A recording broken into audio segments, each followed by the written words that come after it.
Welcome to another episode of Soundbite. Today we're going to talk about list segments for email marketing. So let's start by defining what list segments are.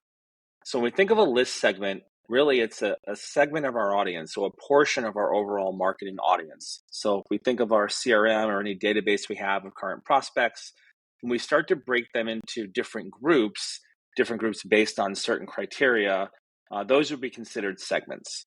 So really some examples of list segments would be building an audience based on industry. So I want to take everyone in my database or my CRM that's in financial services, or everybody that's in retail, or everybody that's in some type of trade. And I want to build specific audiences based on that industry. That would be considered a list segment. We can also build segments based on demographic data, or if you think in terms of our ideal customer profile or our buyer personas, we can also build segments that align with those personas. So if we think of the criteria that went into the personas as we built them out, if we have built the buyer persona, we can actually use the same criteria to build a list segment so that as we're marketing, we'll have a very specific audience we're marketing to. Some other examples would be just based on interaction. So we can do it based on industry, we can do it based on persona, but also think of building a segment based on past interactions.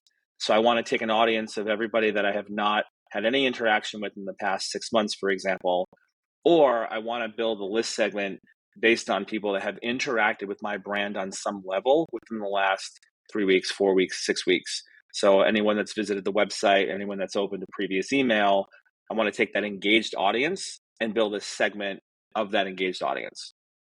So really, the benefit of doing this is that the messaging that we create for those email messages is now going to be very specific to the audience we're building. So by starting with identifying the segments, we can then build content specific to those segments.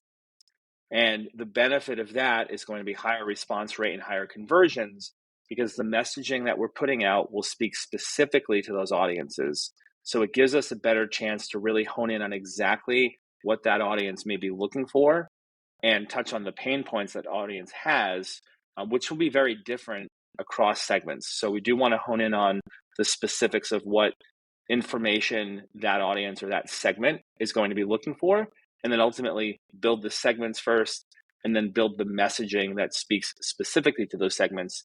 And ultimately, again, higher response rate, higher conversions, which is going to lead to higher ROI with our email marketing. Hope this helps, and we'll see you next time on another episode of Soundbite.